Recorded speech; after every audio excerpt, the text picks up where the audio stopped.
Hey everybody, Kennis Russell here. Hope you're doing great. Stratocasters are awesome guitars, but one of the things that is kind of a constant with Strats is the fact that they buzz because they're single coil pickups usually. And so I'm going to show you today how I have been using just aluminum tape to shield a Stratocaster so that it creates a Faraday cage and it reduces the buzz quite a bit. It's actually a lot easier than you might think, so I'm going to show you how I've been doing it. All right, so what you're basically doing when you're shielding a guitar is you're creating what's called a Faraday cage around the cavity of your guitar. Basically what a Faraday cage is, it's a grounded metal box or metal cage that shields from outside electrostatic and electromagnetic influences. In guitar terms, prevents radio signals and any sort of interference coming into your guitar cavity and then that being amplified. All you have to do that, create a cage basically with your pick guard and the cavity. This is what the tape that I'm going to use, which I'll talk about this in a second of your options. But basically what I'm going to do is take the tape and cover this entire pick guard with this aluminum tape, including over these holes right here. And then inside the cavity, I'm gonna put tape all inside the cavity where there's no gaps whatsoever. And I'm gonna go over to these holes slightly as well. And that way I know that I'm using these for two reasons. I'm using these holes as a guide to know how far to put the tape. You don't have to put it like up here, but up on these corners here. I know that there's connectivity between the pick guard and the cavity here itself. Now, if you're gonna shield inside here, inside the jack, you're gonna have to put a ground wire into this as well. So basically, what's gonna happen is I'm kind of getting ahead of myself, but I'm gonna shield this whole thing with the tape. I'm gonna shield all of the pick guard, and then I'm gonna ground the pick guard to the cavity itself. And so you can just take off of your volume pot, just take a ground wire, just add another ground wire and put it to the cavity. And then that way this whole thing is grounded.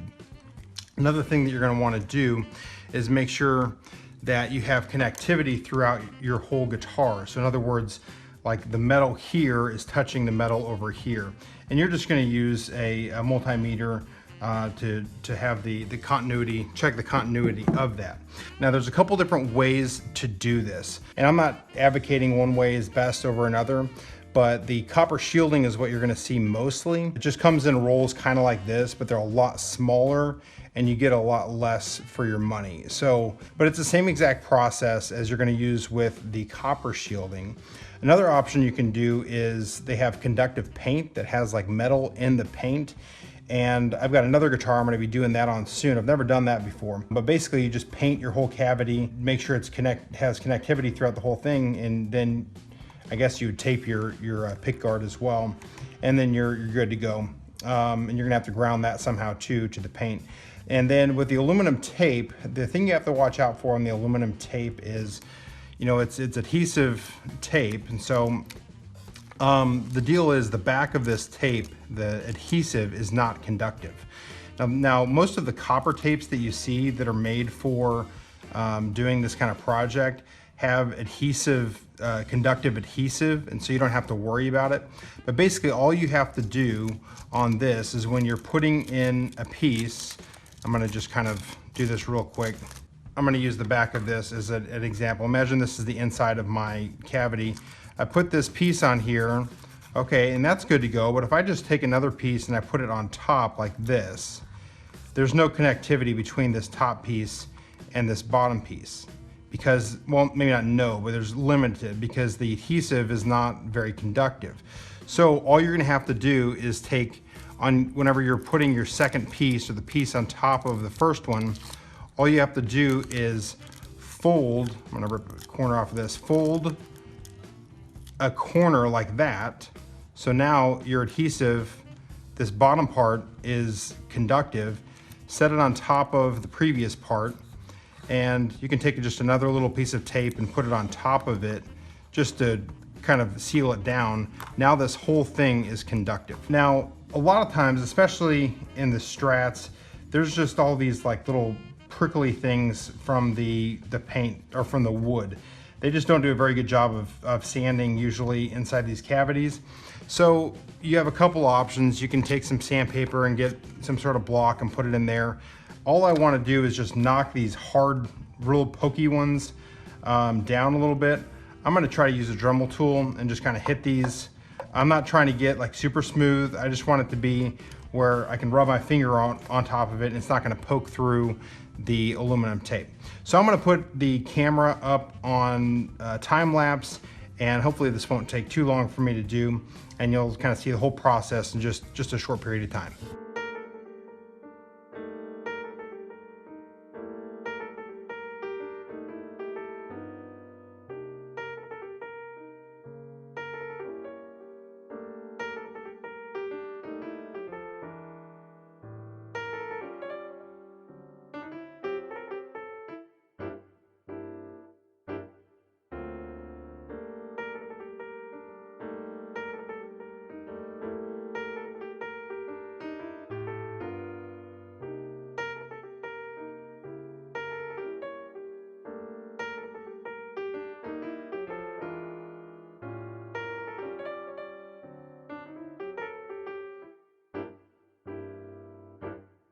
Okay, I went ahead and installed the tremolo on this. For the sake of time on this video, I won't include that. So once I have this all done, I need to connect these two cavities to each other.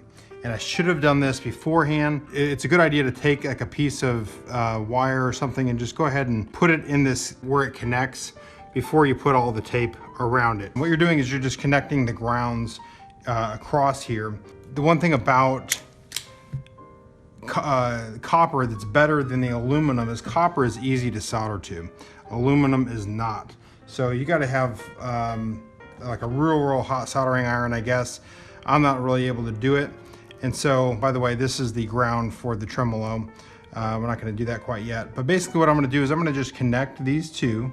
And I'm simply going to do that by taking this wire here and I'm going to just tape it down to this. Now, you might feel a little bit kind of weird about this because you're not actually soldering it, but that should be fine because it is connected. But just to make yourself feel a little bit better, if you cut a piece of solder like this, got my little piece of solder there, take a piece of tape here, of your aluminum tape, put it on there, and then just put it on top of, I don't know how well we can see this in here, but just put it on top of your wire right there where that solder would connect, just like that.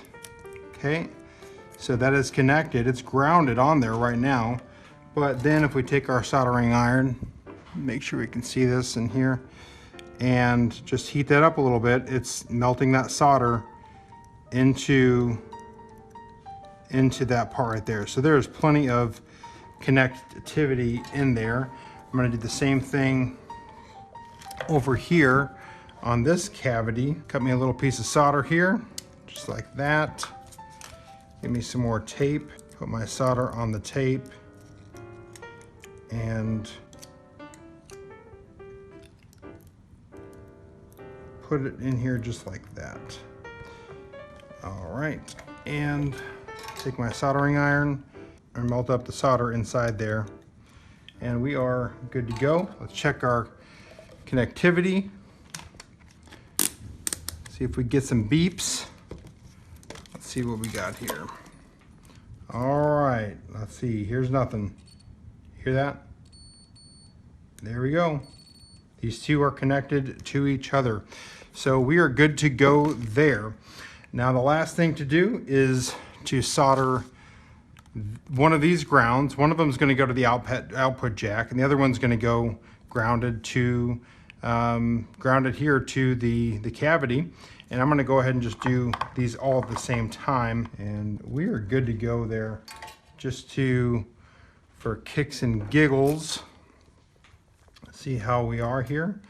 Let's go up and yep, see, we're good to go.